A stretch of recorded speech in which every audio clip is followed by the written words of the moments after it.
My dear student, আজকে একটা নতুন চ্যাপ্টার শুরু করছি। সেই চ্যাপ্টারটার নাম হচ্ছে রোটেশন অফ রিজিড বডি বা দৃঢ় বস্তুর ঘূর্ণন। খুবই গুরুত্বপূর্ণ একটা চ্যাপ্টার। এখান থেকে অনেক কোশ্চেন থাকে নিটে এবং 11-এর পরীক্ষায়।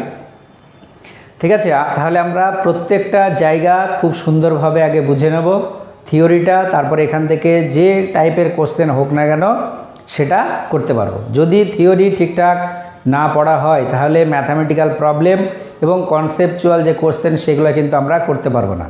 ঠিক আছে, এই রোটেশন অফ রিজিড বডির পার্ট 1-এ যে বিষয়টা নিয়ে আমি আলোচনা করব সেটা হচ্ছে কাপল অ্যান্ড টর্ক। তারপরে ওয়ার্ক ডান বাই কাপল বা ওয়ার্ক ডান বাই টর্ক, সে ওয়ার্ক ডানের ম্যাথামেটিক্যাল ইকুয়েশান। তারপরে relation between torque and angular acceleration. সেই সঙ্গে সঙ্গে আমরা যেটা জানবো এখানে সেটা হচ্ছে মোমেন্ট অফ ইনার্শিয়া, কারণ এই চ্যাপ্টারের ম্যাক্সিমাম জায়গাটাই হচ্ছে মোমেন্ট অফ ইনার্শিয়া নিয়ে। ঠিক আছে, তাহলে শুরু করছি। শুরু করার আগে যে কথাটা তোমাদেরকে আমি বলবো সেটা হচ্ছে, যারা আমার চ্যানেলে নতুন অবশ্যই চ্যানেলটাকে সাবস্ক্রাইব করবে এবং তোমাদের পরিচিত যারা আছে তাদের সঙ্গে শেয়ার করবে, যাতে তাদেরও কি হয়, উপকার হয়। কারণ এখানে ক্লাস 11-এর প্রত্যেকটা চ্যাপ্টারে মানে থিওরি এবং ম্যাথামেটিক্যাল প্রবলেম সেগুলো আমি করে দেব। ঠিক আছে, তাহলে যারা টিউশন পড়তে পারো না বা যাদের কোনো একটা কনসেপচুয়াল জায়গাগুলো বুঝতে অসুবিধা সেগুলো কিন্তু তোমরা এখান থেকে পেয়ে যাবে। ঠিক আছে, তাহলে দেখো ফার্স্টে যেটা নিয়ে আলোচনা করব সেটা হচ্ছে কাপল অ্যান্ড টর্ক। সেই ব্যাপারটা একটু ভালো করে দেখে নাও। দেখো, এর আগে আমরা দেখেছি সেন্টার অফ মাস তার কনসেপ্ট, তাই তো? সেন্টার অফ মাস কী ছিল? যে কোনো একটা বস্তুর উপরে যে বিন্দু বরাবর বল প্রয়োগ করলে শুধুমাত্র তার কি হবে, রৈখিক গতি সৃষ্টি হবে, কোনো ঘূর্ণন গতির সৃষ্টি হবে না। আচ্ছা দেখো, এখানে আমি একটা বস্তু নিয়েছি, সেই বস্তুটা বা একটা সরল দণ্ড, সেই দণ্ডটা হচ্ছে কি AB। এবার এই সরল দণ্ডের এ বিন্দুতে আমরা এই দিকে একটা বল প্রয়োগ করলাম, সেই বলটা হচ্ছে F, আর এই দিকে বি বিন্দুতে যে বলটা প্রয়োগ করা হলো সেই বলটাও হচ্ছে কত, F। তাহলে দেখো দুটো বল কি সমান এবং একটা আর একটার কি বিপরীত অভিমুখে কাজ করছে। ঠিক আছে, দুটো বল F। তাহলে এইবার এখানে একটা জিনিস তোমাদেরকে মাথায় রাখতে হবে, যে কোনো একটা বস্তু তার উপরে সমান এবং বিপরীতমুখী দুটো বল যদি প্রযুক্ত হয় তাহলে সেটাকে বলা হচ্ছে দ্বন্দ্ব বা কাপল। ঠিক আছে, দেখো কাপল মানে হচ্ছে জোড়া। জোড়া কখন হবে? যদি একটা আর একটার বিপরীত হয় তাহলে তখন সেটাকে বলা হবে কি, কাপল বা দ্বন্দ্ব। দেখো এখানে এ বিন্দুতে যে ফোর্সটা অ্যাপ্লাই হয়েছে সেটাও F, আর বি বিন্দুতে যে ফোর্সটা অ্যাপ্লাই হয়েছে সেটাও F। তাহলে সমান এবং বিপরীতমুখী দুটো বল যদি কোনো বস্তুর উপর প্রযুক্ত হয় তখনই সেটাকে বলা হবে কি, দ্বন্দ্ব বা কাপল।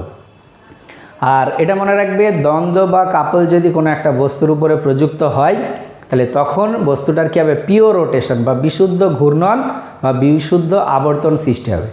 দেখো সমান এবং বিপরীতমুখী বল যদি এই বস্তুটার উপরে বা দণ্ডটার উপরে প্রযুক্ত হয় তাহলে এই যে সুষম দণ্ড আছে সে কী হবে, ঘুরবে। অর্থাৎ এর যে ঘূর্ণনটা হবে সেই ঘূর্ণনটা কী হবে, বিশুদ্ধ ঘূর্ণন।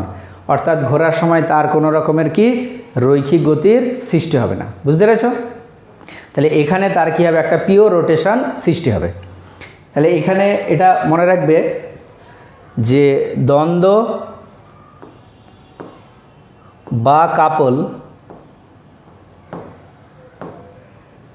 কোনো বস্তুর উপর প্রযুক্ত হলে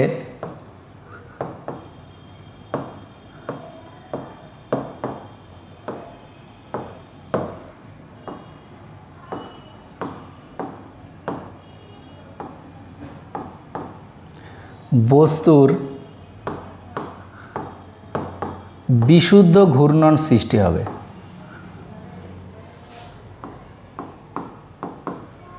বিশুদ্ধ ঘূর্ণন সৃষ্টি হবে।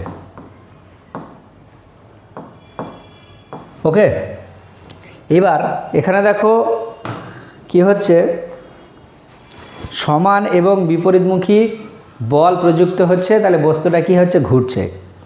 আর এই ঘোরার পরে বস্তুটার উপরে কি হচ্ছে, একটা টর্ক প্রযুক্ত হবে।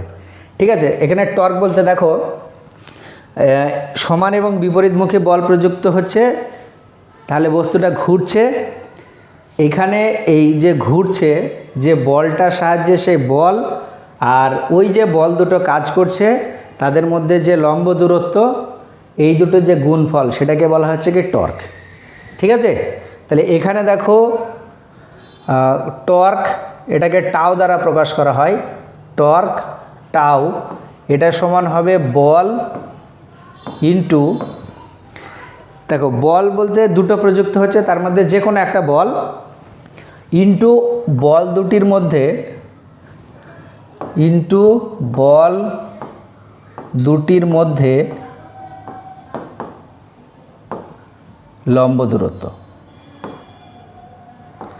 তাহলে কোনো একটা বস্তুর উপরে দ্বন্দ্ব বা কাপল যদি প্রযুক্ত হয়, সেই দ্বন্দ্ব বা কাপলের যে কোনো একটা বল আর ওই যে বল দুটো কাজ করছে তাদের মধ্যে যে পারপেন্ডিকুলার ডিস্ট্যান্স বা লম্ব দূরত্ব, এই দুটোর যে গুণফল, সেই গুণফলটাকে বলা হচ্ছে কি টর্ক।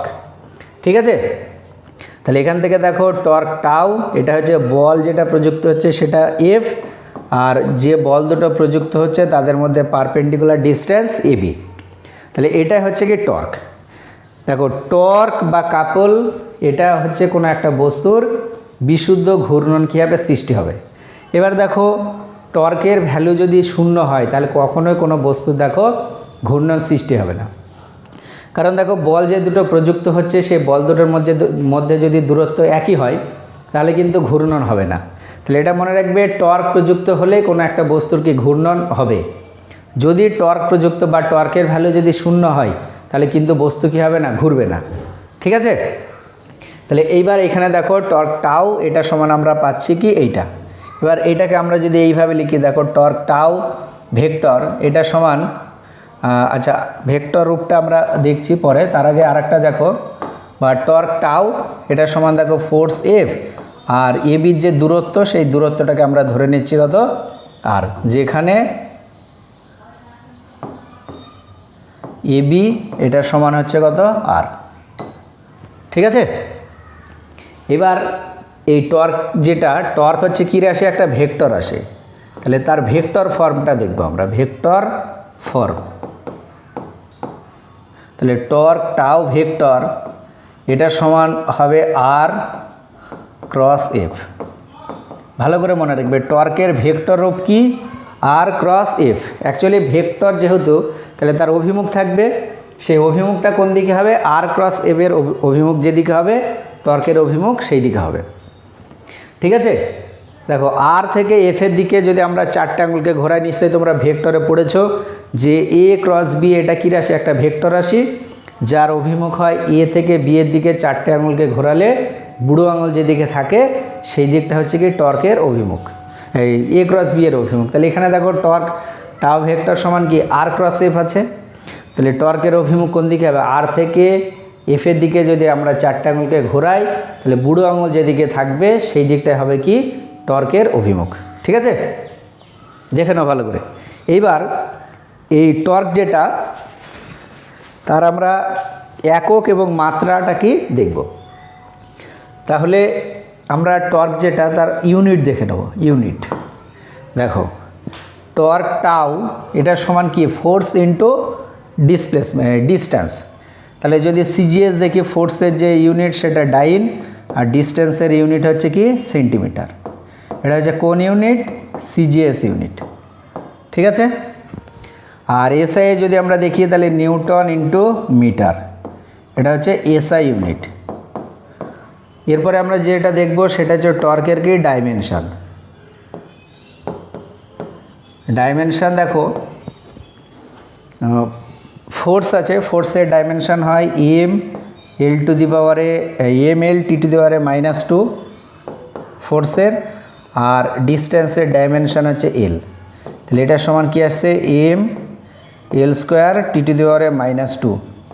দেখো এই যে ডাইমেনশান, এই ডাইমেনশানটা আবার আমরা জানি ওয়ার্ক ডানের ডাইমেনশান। তাহলে এটাও মনে রাখবে যে ওয়ার্ক ডান আর আরেকটা হচ্ছে তোমার টর্ক, তার ডাইমেনশান এবং দেখো তাদের যে ইউনিট সেটা কিন্তু সেম। কোশ্চেন এখান থেকে আসে যে কার্যের মাত্রা কোন রাশির মাত্রার সঙ্গে অভিন্ন। দেখো এর আগে আমরা পেয়েছি বলের ভ্রামক, সেটাও কার্যের মাত্রার সঙ্গে অভিন্ন। আবার আজকে যেটা আমরা পাচ্ছি সেটা হচ্ছে টর্ক। তাহলে টর্কের একক এবং মাত্রা সেটা ওয়ার্ক ডান বা কার্য তার একক এবং মাত্রার সঙ্গে কী হবে? অভিন্ন হবে। ঠিক আছে, এইবার একটা জিনিস দেখো, এই যে সমান এবং বিপরীতমুখী বল আমরা এই সুষম দণ্ডটার উপরে প্রয়োগ করেছি, তার জন্যে এই সুষম দণ্ডটার কী হচ্ছে? একটা ঘূর্ণন ঘটছে। তাহলে দেখো ও যে বিন্দু, সেই ও বিন্দুকে কেন্দ্র করে কী হবে? ঘুরবে। আচ্ছা, এর আগে দেখবে আমরা পেয়েছিলাম যে কোনো একটা বস্তুর যদি ঘূর্ণন হয় তাহলে প্রযুক্ত বল আর ও যে বিন্দুকে কেন্দ্র করে ঘুরছে সে বিন্দু থেকে প্রযুক্ত বলের যে দূরত্বের গুণফল সেটাকে বলা হয় কি? বলের ভ্রামক। তাহলে দেখো এ বিন্দুতে যে বলটা প্রযুক্ত হচ্ছে তার জন্য বলের ভ্রামক কত হবে? তাহলে দেখো এ বিন্দুতে প্রযুক্ত বলের জন্য বলের ভ্রামক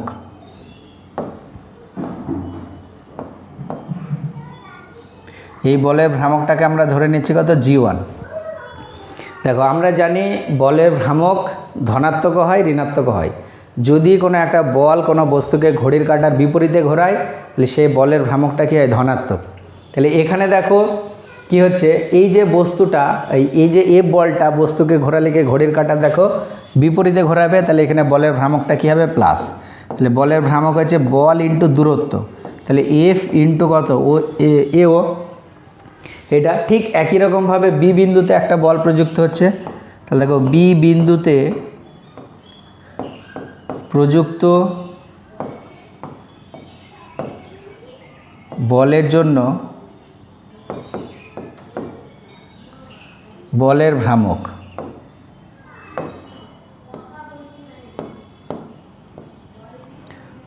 ভ্রামক এটাকে আমরা ধরে নিচ্ছি কত? G2। দেখো এই বলের ভ্রামকটাও কী হবে? ঘড়ির কাঁটার বিপরীতে। এই যদি ঘোরে এইভাবে তাহলে ওটা বিপরীত, মানে এটা প্লাস, এটা দেখো হবে প্রযুক্ত বল এফ, আর লম্ব দূরত্ব যেটা সেই দূরত্বটা দেখো কত? BO। তাহলে এ বিন্দুতে বলের ভ্রামক G1, বি বিন্দুতে বলের ভ্রামক কত? G2। সেই রাশিমালা আমরা পেলাম। এবার দেখো অতএব G1 প্লাস G2 অর্থাৎ বলের ভ্রামকের যদি আমরা সমষ্টি নিই, সেই সমষ্টিটা কী আসবে? তাহলে দেখো G1 এর ভ্যালু কত?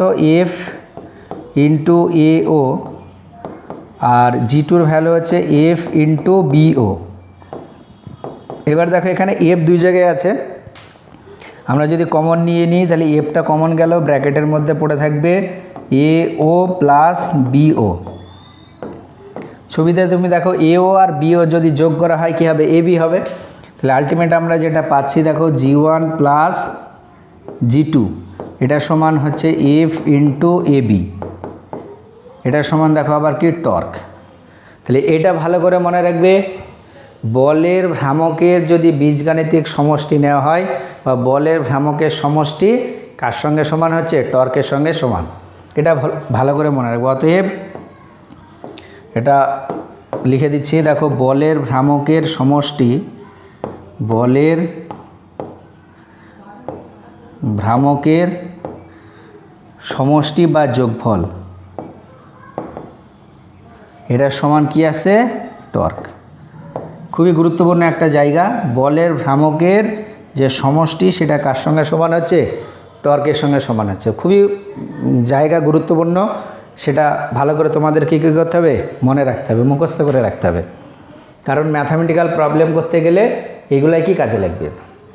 তাহলে বলের ভ্রামকের সমষ্টি বা বলের ভ্রামকের বীজগাণিতিক সমষ্টি টর্কের সঙ্গে কি সমান হচ্ছে। তাহলে দেখো এখানে আমরা কি কি দেখলাম? কাপল বা দ্বন্দ্ব কখন হবে? যদি কোনো একটা বস্তুর উপরে সমান এবং বিপরীতমুখী বল প্রযুক্ত হয়, তবেই সেটাকে বলা হবে কি? দ্বন্দ্ব বা কাপল। যদি এই বল আর ওই বলটা আলাদা হয় তাহলে তখন কিন্তু হবে না। দেখো এই বলটা আর ওই বলটা যদি আলাদা হয় তখন কিন্তু তার পিওর রোটেশন হবে না। দেখো যদি এই দিকের বলটা বেশি হয় ওই দিকের বলটা কম হয়। আর একটাও এখানে দেখো দ্বন্দ্ব বা কাপলের ক্ষেত্রে তুমি যদি রেজাল্ট্যান্ট ফোর্স নাও, হ্যাঁ এই কেসটার ক্ষেত্রে যদি আমরা রেজাল্ট্যান্ট ফোর্স বা লব্ধি বল দেখি তাহলে সেই তাহলে দেখো রেজাল্ট্যান্ট ফোর্স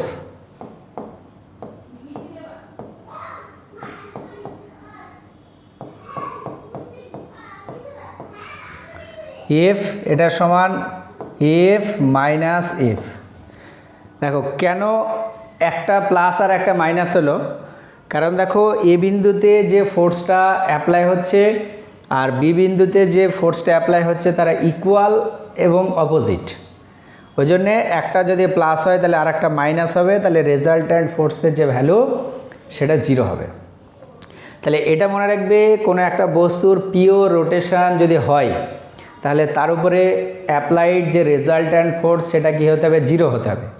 আর যদি এরকম সমান এবং বিপরীতমুখী বল প্রযুক্ত হয় তাহলে তখন তার একটা পিওর রোটেশন হবে এবং তার যে ঘূর্ণনটা হবে সেই ঘূর্ণনটাকে বিশুদ্ধ ঘূর্ণন। এবার যদি ধরে নাও এ বিন্দুতে যে ফোর্সটা অ্যাপ্লাই হচ্ছে সেটা বেশি আর বি বিন্দুতে যে ফোর্সটা অ্যাপ্লাই হচ্ছে সেটা কম, তাহলে এ কী হবে, ঘুরবে, কিন্তু সেই ঘূর্ণনটাকে পিওর হবে না। দেখো এর নিচের দিকের বলটা যদি বেশি হয় তাহলে এইভাবে ঘুরবে, ঘুরতে ঘুরতে কী হবে, নিচের দিকে নামবে। কারণ দেখো নিচের দিকের ফোর্সটাকে বেশি, উপরের দিকের ফোর্সটা কম। এবার যদি উপরের দিকেরটা বেশি হয় তাহলে তখন এরকমভাবে ঘুরবে, সেই সঙ্গে সঙ্গে কী হবে, উপরের দিকে উঠবে। তাহলে পিওর রোটেশন হতে গেলে ওই ফোর্স দুটোকে ইকুয়াল অ্যান্ড অপোজিট হতে হবে, ভালো করে এটা মনে রাখবে। আর যদি ফোর্স দুটো ইকুয়াল অ্যান্ড অপোজিট না হয় তাহলে সেখানে তার রোটেশনাল মোশন হবে, সেই সঙ্গে ট্রান্সলেশনাল মোশন বা রৈখিক গতির কী হবে, একটা সৃষ্টি হবে। কারণ দেখো এখানে রেজাল্ট্যান্ট ফোর্স তখন 0 হবে না। বুঝতে পেরেছ? খুবই গুরুত্বপূর্ণ এই ছোট ছোট জায়গাগুলো, এখান থেকে কোশ্চেন আসে এবং পরে এই কনসেপ্টগুলো আমাদেরকে কি হেল্প করবে। দেখো এরপরে যেটা আমরা দেখব সেটা হচ্ছে ওয়ার্ক ডান বাই কাপল, বা ওই যে টর্ক অ্যাপ্লাই হচ্ছে তার ফলে যে ওয়ার্ক ডানটা হবে। ভালো করে দেখো, এর আগের যে ছবি সেই ছবিটাই দেখো, এরকম একটা এবি দণ্ড, এ পয়েন্টে এ ফোর্স অ্যাপ্লাই হয়েছে, বি পয়েন্টেও এ ফোর্স অ্যাপ্লাই হয়েছে। তাহলে দেখো যখনই আমরা ফোর্স অ্যাপ্লাই করব তার কী হবে, একটা রোটেশন হবে। আমরা ধরে নিচ্ছি রোটেশনের ফলে এ বিন্দুটা এ ড্যাশ বিন্দুতে আর বি বিন্দুটা বি ড্যাশ বিন্দুতে চলে গেল। তাহলে সামান্য একটু ঘূর্ণনের কথা আমরা কি দেখছি, ঠিক আছে? তাহলে দেখো এখানে এ যে প্রান্ত, এ প্রান্তে একটা কৃতকার্য হবে, কারণ এখানে দেখো ঘুরছে, ওদিকেও কি ঘুরছে, মানে তার একটা দেখো ডিসপ্লেসমেন্ট হচ্ছে, সেটা আমরা দেখব। তাহলে দেখো এখানে এ প্রান্তে কৃতকার্য, এ প্রান্তে যে কৃতকার্যটা হচ্ছে, ওয়ার্ক ডানটা হচ্ছে, সেটাকে আমরা ধরে নিচ্ছি কত, W1, ঠিক আছে? তাহলে দেখো এই কৃতকার্যটা কত হবে, তাহলে কৃতকার্য সমান আমরা কি জানি, বল ইন্টু সরণ। তাহলে বল হচ্ছে এফ, আর ওটা দেখো ছিল কোথায়, এতে, আর হয়ে চলে গেছে কোথায়, এ ড্যাশে। তাহলে এটাকে আমরা এইভাবে লিখতে পারবো, এ ইন্টু এ ড্যাশ, তাই তো? তাহলে কৃতকার্য সমান আমরা কি জানি, বল ইন্টু সরণ। তাহলে এই যে সুষম দণ্ডে এ বি ফোর্স অ্যাপ্লাই করলে তার রোটেশন হচ্ছে, তাহলে এইদিকেও একটা ওয়ার্ক ডান হবে, ওই দিকেও একটা কি ওয়ার্ক ডান হবে। এবার দেখো এটাকে আমরা এইভাবে লিখতে পারি, এফ ইন্টু, এটাকে আমরা এইভাবে লিখতে পারবো, দেখো এ ও ইন্টু থিটা। দেখো এ যতটা কোণে ঘুরে গেল সেই কোণটাকে আমরা ধরে নিচ্ছি কত, থিটা। দেখো এটা যদি থিটা হয় এটাও কী হবে, থিটা হবে। এবার এটা কিভাবে আসছে, দেখো এ যদি এইভাবে ঘুরে তাহলে একটা বৃত্তাকার পথ, তাহলে এইটাকে দেখো আমরা ভাবতে পারি একটা বৃত্তচাপ, আর এ ও যেটা এই মিডিলের বিন্দুটা হচ্ছে কি বিন্দু, ও বিন্দু। তাহলে এ ওটা হচ্ছে কি তার রেডিয়াস। দেখো তোমরা এটা পড়েছো বা না জেনে থাকলে একটু দেখে নাও, যে আমরা জানি কোণ এটা সমান কি হয়, বৃত্তচাপ। কোণ সমান হচ্ছে বৃত্তচাপ বাই কি ব্যাসার্ধ। এটা ভালো করে মনে রাখবে, কোণ সমান হচ্ছে বৃত্তচাপ বাই কি ব্যাসার্ধ। খুবই গুরুত্বপূর্ণ একটা ম্যাথমেটিক্যাল ইকুয়েশন। কোণ এটা সমান হচ্ছে বৃত্তচাপ বাই ব্যাসার্ধ। এটা বৃত্তীয় গতি চ্যাপ্টারতেও নিশ্চয়ই তোমরা পড়েছো, আমি এটা ক্লাস করিয়েছি। এবার দেখো এখানে এই কেসটার ক্ষেত্রে দেখো কোণ যেটা উৎপন্ন হচ্ছে সেটা থিটা, আর বৃত্তচাপ মানে কোনটা, এইটা। তাহলে বৃত্তচাপ দেখো এ ড্যাশ, আর ব্যাসার্ধ দেখো কোনটা হচ্ছে এ ও। তাহলে এখান থেকে আমরা এটা লিখতে পারবো এ ড্যাশ, সেটা সমান থিটা ইন্টু কত, এ ও। এটা আমরা পাচ্ছি। তাহলে এখানে এ ড্যাশ তার যে ভ্যালু সেটা আমরা বসিয়ে দিলাম কত, এ ও ইন্টু থিটা। ঠিক আছে, দেখো আরেকটা ব্যাপারটা যদি না বুঝতে পারো, এরকম একটা বস্তু ধরো বৃত্তাকার পথে ঘুরছে, প্রথমে ধরো বস্তুটা ছিল এ বিন্দুতে আর পরে চলে গেল কোথায়, বি বিন্দুতে, আর এর যে রেডিয়াস সেই রেডিয়াসটা কত আর, তাহলে এতে ছিল বিতে গেল, তাহলে এখানে বৃত্তচাপ কোণটা এ বি, তাহলে এ দেখো কেন্দ্রে একটা কি কোণ উৎপন্ন করছে, সেই কোণটা থিটা, তাহলে থিটার সমান দেখো হবে এ বি বাই কি ব্যাসার্ধ আর, বৃত্তচাপ বাই ব্যাসার্ধ। এইভাবে কোণকে কী করা হয়, পরিমাপ করা হয়। তাহলে ওই মানটা আমরা কী করলাম, এখানে বসিয়ে দিলাম ওই ফর্মুলাটা প্রয়োগ করে। ঠিক একই রকমভাবে দেখো বি প্রান্তে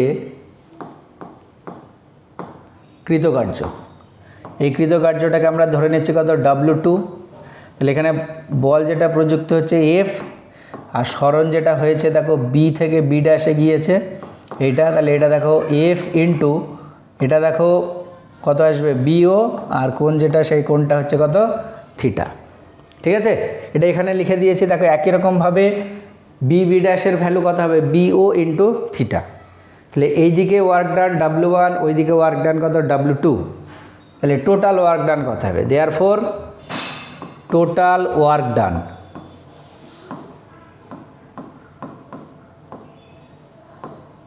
ডান এটাকে আমরা ধরে নিচ্ছি W সমান দেখো হবে W1 প্লাস W2।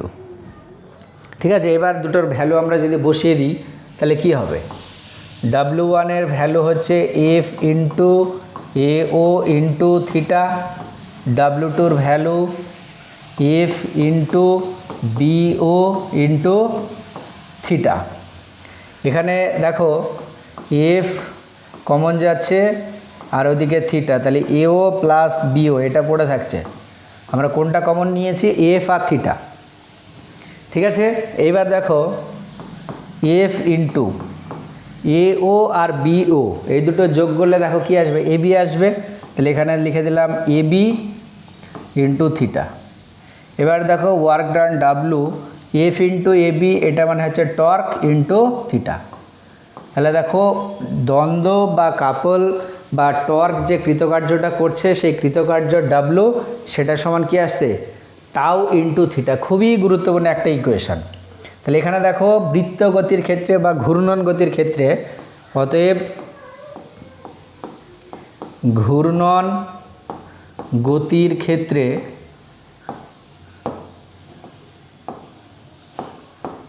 কৃতকার্য এটার সমান কি আছে, টর্ক ইন্টু দেখো থিটা, যেটা থিটাটা কি একটা কোণ, আর এই কোণকে আমরা বৃত্তগতি বা ঘূর্ণন গতির ক্ষেত্রে কি বলে, কৌণিক সরণ। তাহলে টর্ক ইন্টু কৌণিক সরণ। তাহলে এই যে ম্যাথামেটিক্যাল ইকুয়েশন খুবই গুরুত্বপূর্ণ, এটা আমাদের 12-এও কাজে লাগবে এবং 11-এও কি কাজে লাগবে।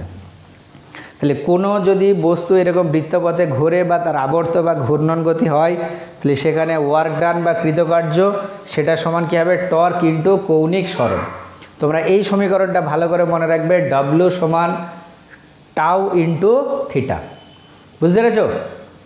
এবার দেখো এরকম এখান থেকে ম্যাথামেটিক্যাল ইকুয়েশন আসতে পারে, ওই যে দণ্ডটা ঘুরছে সেই দণ্ডটা যদি এন পাক ঘোরে, তাহলে এইবার এখানে দেখো লিখছি দণ্ডটি এন পাক ঘুরলে, দণ্ডটি এন পাক ঘুরলে কৌণিক সরণ, এন পাক ঘুরলে কৌণিক সরণ থিটা এটার সমান কত হবে, এটার সমান হবে দেখো 2πn।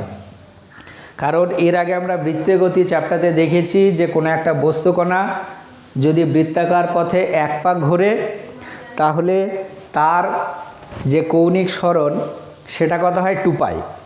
এবার যদি সেই এন পাক ঘোরে তাহলে কৌণিক সরণ কত হবে, 2πn। তাহলে তখন দেখো এই ডাব্লু বা ওয়ার্ক ডান এটার সমান কী হবে, টাউ ইন্টু 2πn। বুঝতে পেরেছ? তাহলে এই হচ্ছে যে কোনো একটা কাপল যদি ওয়ার্ক ডান করে বা কোনো একটা টর্ক যদি ওয়ার্ক ডান করে, সেই ওয়ার্ক ডানের ম্যাথামেটিক্যাল ইকুয়েশন, খুবই গুরুত্বপূর্ণ একটা ম্যাথামেটিক্যাল ইকুয়েশন। 12এও আমরা এটা দেখব যে কাজে লাগবে। ঠিক আছে, এখানে থিটাটা হচ্ছে কি কৌণিক সরণ। এইবার একটা জিনিস তুমি দেখো, আমরা রৈখিক গতির ক্ষেত্রে যেটা পড়েছিলাম, দেখো রৈখিক গতির ক্ষেত্রে কৃতকার্য ডাব্লু এটার সমান আমরা পেয়েছিলাম বল ইন্টু সরণ, মনে পড়ছে? দেখো ভালো করে, এইবার রৈখিক গতির ক্ষেত্রে আমরা ওয়ার্ক ডান ডাব্লু সমান পেয়েছিলাম এফ ইন্টু এস, আর রোটেশনাল মোশন বা আবর্ত গতির ক্ষেত্রে আমরা পাচ্ছি ডাব্লু সমান টাউ ইন্টু থিটা। দেখো এখানে এসটা হচ্ছে কি রৈখিক সরণ, আর থিটাটা হচ্ছে এখানে কি কৌণিক সরণ, অ্যাঙ্গুলার ডিসপ্লেসমেন্ট, তাই তো? এবার দেখো রৈখিক গতির ক্ষেত্রে কোনো বস্তুর উপরে প্রযুক্ত যদি কোনো রকমের বল না হয়, মানে কোনো একটা বস্তুর উপরে কোনো রকমের কি বল প্রযুক্ত হচ্ছে না, তাহলে দেখবে তার কোনো রকমের কি রৈখিক সরণ ঘটবে না, তাই না? দেখো যদি বল এফের ভ্যালু কত হয়, 0 হয়, তাহলে দেখো এসের ভ্যালু কী হবে, 0 হবে। বল প্রযুক্ত হচ্ছে না, কোনো রকমের সরণও কিন্তু তার ঘটবে না। তাহলে বল ছাড়া যেমন রৈখিক গতি সম্ভব না, ঠিক একই রকমভাবে টর্ক ছাড়া কিন্তু কোনো বস্তুর ঘূর্ণন বা আবর্ত গতির কি সম্ভব না। তাহলে এইবার এই যে দুটো সমীকরণ, এই সমীকরণ দুটো যদি আমরা কম্পেয়ার করি, তাহলে দেখো রৈখিক গতির ক্ষেত্রে যেটা এফ আছে, কৌণিক গতির ক্ষেত্রে সেটা কি আছে, টাউ। তাহলে এখান থেকে আমরা বলতে পারবো রৈখিক গতির ক্ষেত্রে বলের যে ভূমিকা, কৌণিক গতির ক্ষেত্রে সেই ভূমিকাটা কার, টর্কের। তাহলে রৈখিক গতির ক্ষেত্রে প্রযুক্ত বল ছাড়া যেমন রৈখিক সরণ হয় না, কৌণিক গতির ক্ষেত্রে টর্ক ছাড়া কোনো বস্তুর কী হবে না, আবর্তন বা ঘূর্ণন হবে না। তাহলে এখান থেকে আমরা এটা ভালো করে মনে রাখব, রৈখিক গতির ক্ষেত্রে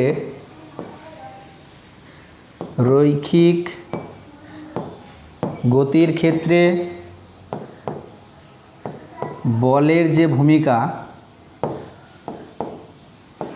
এটা ভালো করে মাথায় রাখতে হবে। রৈখিক গতির ক্ষেত্রে বলের যে ভূমিকা, কৌণিক গতির ক্ষেত্রে কৌণিক গতি বা আবর্ত গতির ক্ষেত্রে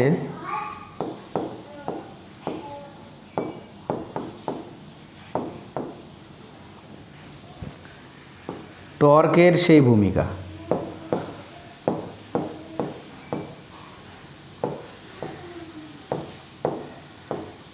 মনে থাকবে, রৈখিক গতির ক্ষেত্রে বলের যে ভূমিকা, আবর্ত গতির ক্ষেত্রে টর্কের সেই ভূমিকা।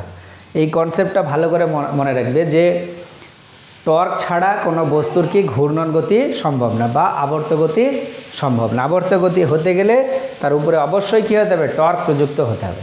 ঠিক আছে, আচ্ছা এইবার যেটা আমরা দেখব নেক্সট, দেখো relation between torque and angular acceleration, এবং এখান থেকে আমরা মোমেন্ট অফ ইনার্শিয়ার যে কনসেপ্ট সেটা পাবো। ঠিক আছে, এবার দেখো স্টেপ বাই স্টেপ।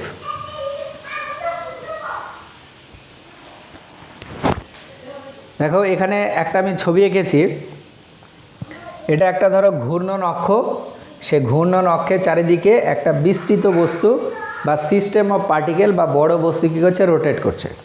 মানে তুমি ধরে নাও এরকম একটা মানে ঘূর্ণন অক্ষ বা বস্তু, এই বস্তুটাতে সুতোতে বেঁধে একটা ঢিলকে আমরা কী করছি, এইভাবে ঘোরাচ্ছি।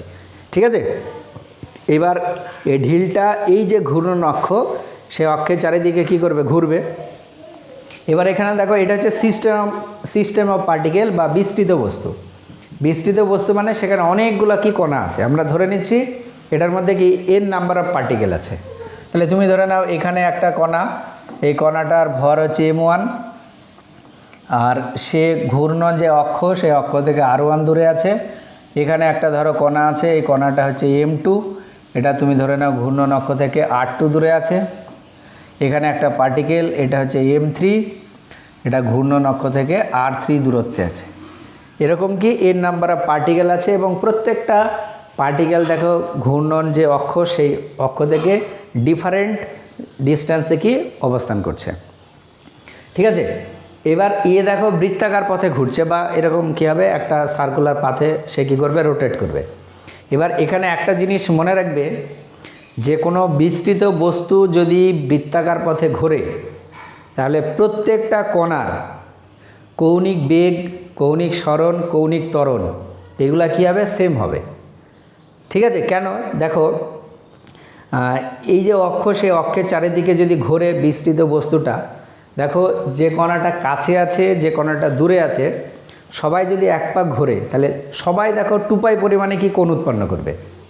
আর এক পাক ঘুরতে সবার একই যদি সময় লাগে আর সরণটা যদি এক হয় তাহলে দেখো তার যে কৌণিক বেগ, অ্যাঙ্গুলার ভেলোসিটি, সেটাও কী হবে, সেম হবে।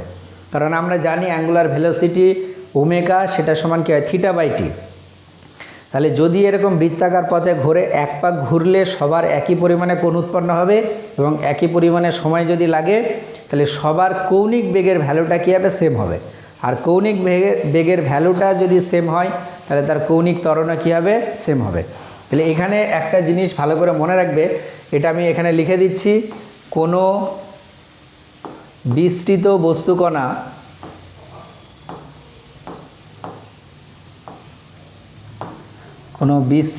বস্তুকণা বৃত্তাকার পথে ঘুরলে প্রতিটি কণার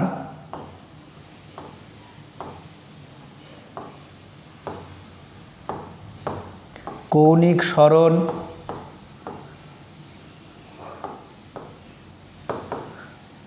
হচ্ছে কৌণিক বেগ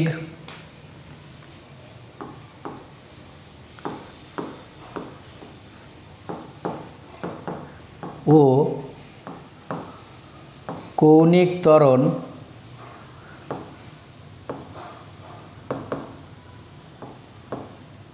সমান হবে। প্রত্যেকটা কণার কৌণিক বেগ, কৌণিক সরণ, কৌণিক বেগ কী হবে, সমান হবে। কিন্তু প্রতিটি কণা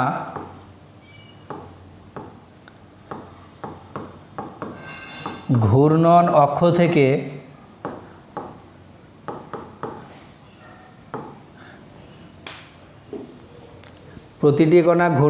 থেকে আলাদা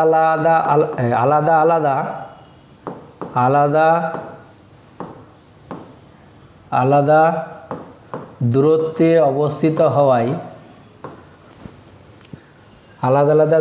অবস্থিত হওয়ায়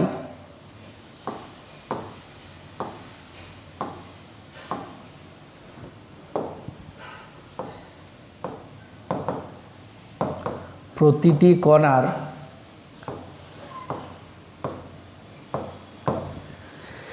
দেখো প্রতিটি কণার রৈখিক সরণ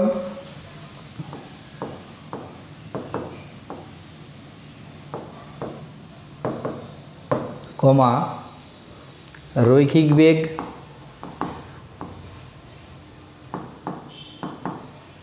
ও রৈখিক ত্বরণ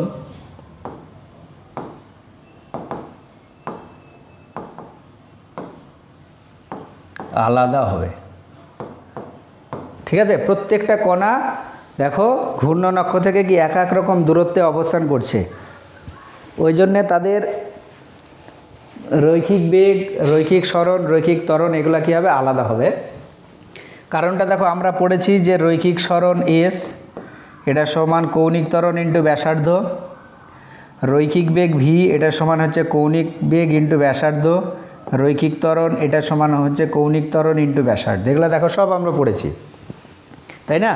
বৃত্তীয় গতি চ্যাপ্টারতে রৈখিক সরণ সমান কৌণিক ত্বরণ, কৌণিক সরণ ইন্টু ব্যাসার্ধ, রৈখিক বেগ সমান কৌণিক বেগ ইন্টু ব্যাসার্ধ, রৈখিক ত্বরণ সমান কৌণিক ত্বরণ ইন্টু ব্যাসার্ধ।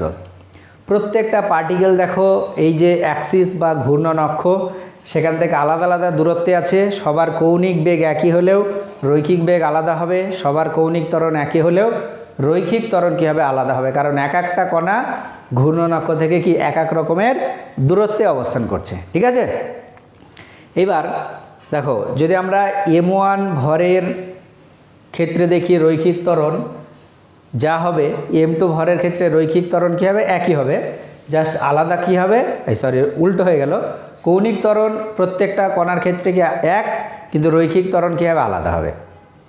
ঠিক আছে, এইবার আমরা এখানে দেখো এটা ক্যালকুলেশন করছি m1 ভরের বস্তুর রৈখিক ত্বরণ, m1 ভরের বস্তুর রৈখিক ত্বরণ, এই রৈখিক ত্বরণটাকে আমরা ধরে নিচ্ছি কত, m1 ভরের বস্তুটার, এটা সমান হচ্ছে তার কৌণিক ত্বরণ আলফা ইন্টু বৃত্তপথের ব্যাসার্ধ r1। তাহলে এখানে আলফা সমান হচ্ছে কি কৌণিক ত্বরণ,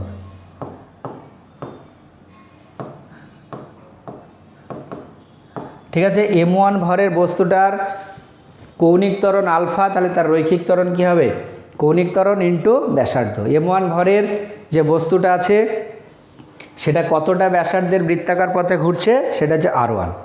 এবার দেখো m1 ভরের বস্তুর ওপর প্রযুক্ত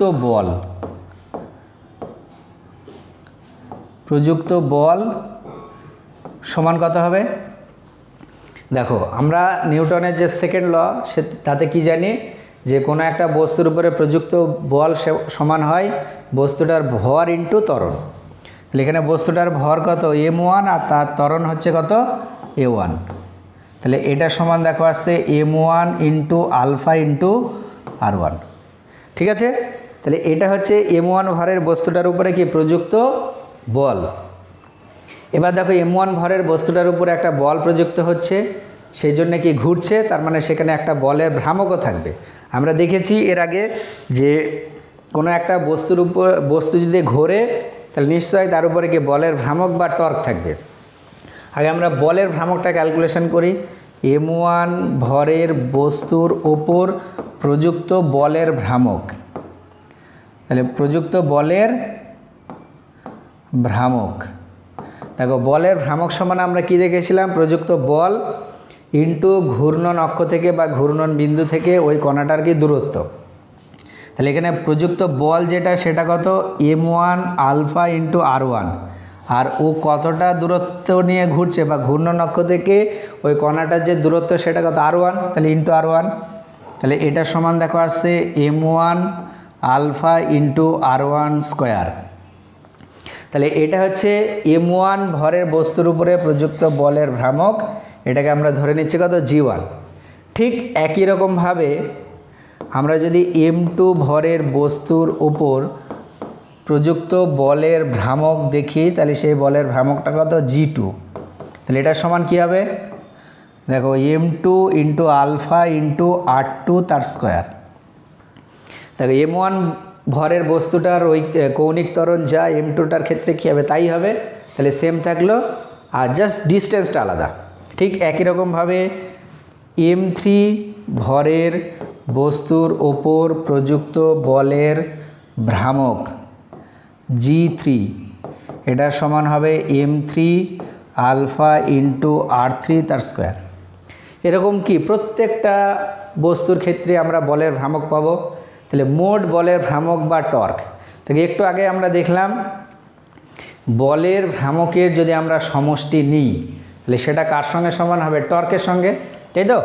তাহলে এখানে দেখো m1 ভরের বস্তুর উপরে যে টর্ক সেটা g1, m2 ভরের বস্তুর উপরে যে টর্ক সেটা কত g2, m3 ভরের বস্তুর উপরে প্রযুক্ত যে টর্ক সেটা হচ্ছে কত g3।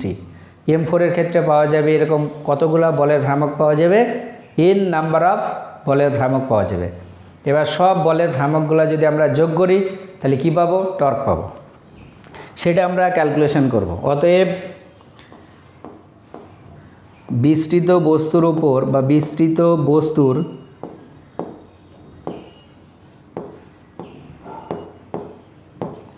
মোট বলের ভ্রামক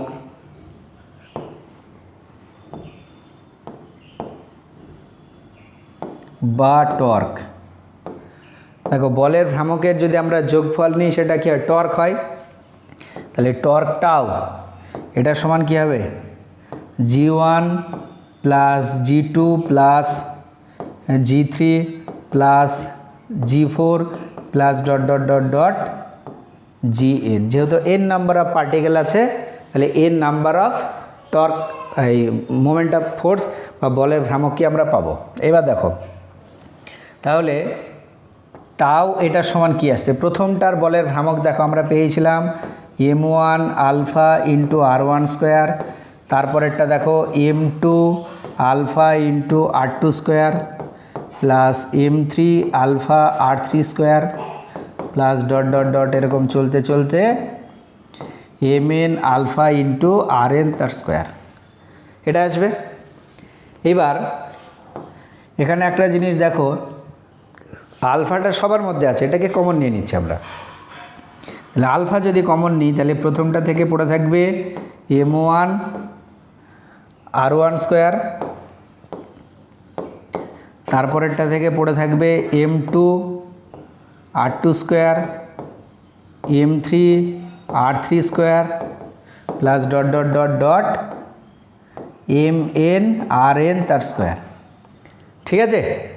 এইবার দেখো এটাকে আমরা এইভাবে লিখছি, টাউ এটার সমান alpha into summation of i সমান 1 to n mi r i তার স্কোয়ার।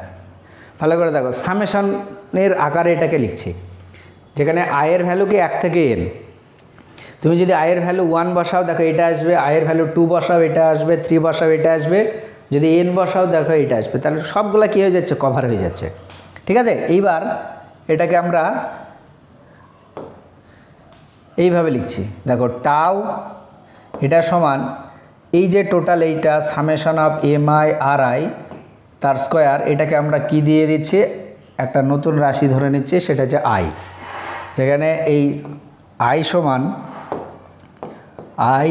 সমান সামেশন অফ i সমান 1 to n mi r i তার স্কোয়ার, বুঝতে পেরেছ।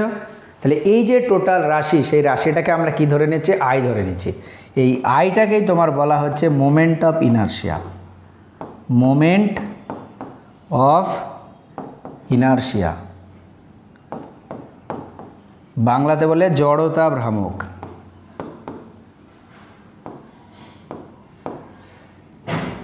জড়তা ভ্রামক। দেখো এবার টাউ এটার সমান কি আই ইন্টু আলফা, কেন এটাকে জড়তা ভ্রামক বলা হয় সেটাও আমরা একটু কম্পেয়ার করে দেখব। দেখো রৈখিক গতির ক্ষেত্রে একটা সমীকরণ আমরা জানি, এফ এটার সমান কি হয় এম এ, এই সমীকরণটাকে একটু ভালো করে লক্ষ্য করো।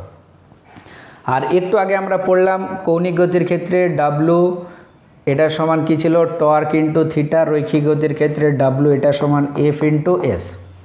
সেখানে আমরা কম্পেয়ার করে দেখলাম যে রৈখিক গতির ক্ষেত্রে বলের যে ভূমিকা, কৌণিক গতির ক্ষেত্রে সেই ভূমিকাটা কার, টর্ক টাওয়ের। দেখো এটা রৈখিক ত্বরণ, এটা হচ্ছে কৌণিক ত্বরণ। এবার তুমি এই সমীকরণটাকে সঙ্গে এই সমীকরণটা কম্পেয়ার করো, তাহলে ওখানে যেটা এফ এটা এখানে সেটাকে টাও, এটা আমরা আগেই দেখেছি। আর এটা যেমন রৈখিক ত্বরণ, এটা কৌণিক ত্বরণ, তাহলে এই এম আর আই সেটা দেখো কি সেম। তাহলে আমরা এখান থেকে বলতে পারি রৈখিক গতির ক্ষেত্রে ভরের যে ভূমিকা, আবর্ত গতির ক্ষেত্রে সেই ভূমিকাটা কার, আয়ের, অর্থাৎ মোমেন্ট অফ ইনারশিয়ার, ঠিক আছে। এটা আমি লিখে নিচ্ছি, যে আরও কয়েকটা কথা আমি বলছি। তাহলে দেখো অতএব রৈখিক গতির ক্ষেত্রে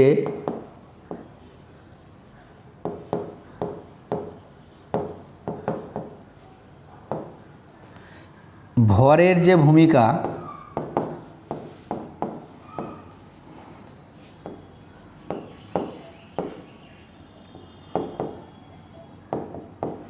আবর্ত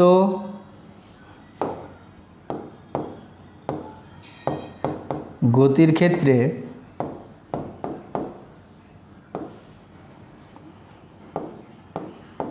জড়তা ভ্রামকের সেই ভূমিকা, এটা ভালো করে মনে রাখতে হবে। এটা স্টার দিয়ে দিলাম। তাহলে রৈখিক গতির ক্ষেত্রে ভর যে ভূমিকাটা পালন করছে কৌণিক গতির ক্ষেত্রে সেই ভূমিকাটা কে পালন করছে?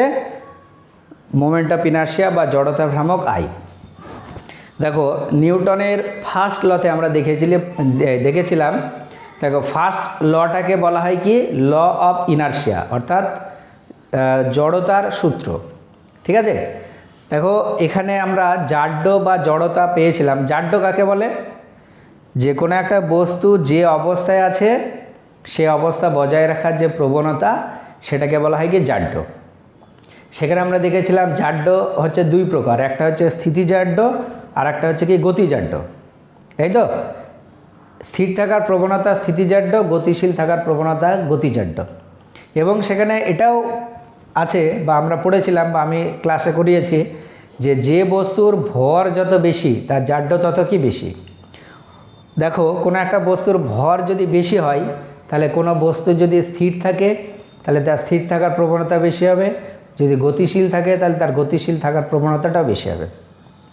যেমন একটা বালি ভর্তি লরি আর একটা খালি লরি, কাকে গতিশীল করতে বেশি পরিমাণে বল দিতে হবে? সেটা হচ্ছে যেটা বালি ভর্তি আছে। দুটো যদি গতিশীল হয়, কাকে থামাতে গেলে বেশি বল দিতে হবে? সেটা হচ্ছে বালি ভর্তি লরিটাকে। তাহলে যার ভর বেশি তার জাড্য বা জড়তা কি বেশি, তাই না? তাহলে জাড্য কী দ্বারা পরিমাপ করা হয়? ভর দ্বারা। এখানেও দেখো ভরের জায়গাটাতে কে অংশগ্রহণ করেছে বা ভরের জায়গাটা এখানে কে দখল করেছে, সেটা হচ্ছে আই। ওই জন্যই আইটাকে বলা হচ্ছে কি জড়তা ভ্রামক।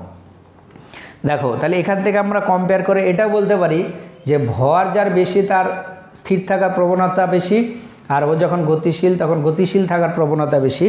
তাহলে আমরা বলতে পারি দেখো যে বস্তু জড়তা ভ্রামক যত বেশি তাকে গতিশীল করতে বা গতিশীল না তাকে মানে ঘূর্ণনশীল করতে বা ঘোরাতে তত বেশি আমাদেরকে কী করতে হবে? টর্ক দিতে হবে। ওখানে দেখো যার ভর বেশি ছিল তাকে গতিশীল করতে তত বেশি ফোর্স অ্যাপ্লাই করতে হচ্ছিল। তাহলে যার জড়তা ভ্রামক বা মোমেন্ট অফ ইনার্শিয়ার ভ্যালু যত বেশি তাকে ঘোরাতে গেলে তত বেশি পরিমাণে কি টর্ক দিতে হবে, আর যার জড়তা ভ্রামকের মান যত কম তাকে ঘোরাতে গেলে তত কম পরিমাণে আমাদেরকে টর্ক দিতে হবে। তাহলে এই দুটো কম্পেয়ার করে আমরা পেলাম যে রৈখিক গতির ক্ষেত্রে ভর যে ভূমিকাটা পালন করবে, কৌণিক গতির ক্ষেত্রে বা আবর্ত গতির ক্ষেত্রে সেই ভূমিকাটা পালন করবে কে? আই। এই আইটাকে বলা হচ্ছে কি মোমেন্ট অফ ইনার্শিয়া বা জড়তা ভ্রামক। ঠিক আছে, তাহলে দেখো রৈখিক গতির ক্ষেত্রে এর যে ভূমিকা কৌণিক গতির ক্ষেত্রে সেটা হচ্ছে কি আলফা। রৈখিক গতির ক্ষেত্রে বলের যে ভূমিকা কৌণিক গতির ক্ষেত্রে টর্কের। রৈখিক গতির ক্ষেত্রে ভরের যে ভূমিকা কৌণিক গতির ক্ষেত্রে হচ্ছে কার? মোমেন্ট অফ ইনার্শিয়া আয়ের। ঠিক আছে, এই হচ্ছে মোমেন্ট অফ ইনার্শিয়ার কনসেপ্ট। এরপরে এই চ্যাপ্টারের যা কিছু আছে ম্যাক্সিমামটাই হচ্ছে কি মোমেন্ট অফ ইনার্শিয়া রিলেটেড। ঠিক আছে, এরপরে আমরা মোমেন্ট অফ ইনার্শিয়ায় কী করব? ক্যালকুলেশন করব বিভিন্ন রকমের বস্তুর ক্ষেত্রে। ঠিক আছে, খুবই গুরুত্বপূর্ণ একটা কনসেপ্ট মোমেন্ট অফ ইনার্শিয়া, কারণ এখান থেকে কোশ্চেন কিন্তু পরীক্ষায় বেশি থাকে। এরপরে এই চ্যাপ্টারে যা কিছু আছে মোটামুটি সব কিছু হচ্ছে কি মোমেন্ট অফ ইনার্শিয়া বা জড়তা ভ্রামক। ক্লাস কেমন লাগলো অবশ্যই কমেন্ট বক্সে আমাকে জানাবে। যদি কোনো জায়গায় অসুবিধা হয় তাহলে সেটাও আমাকে জানাবে। ঠিক আছে।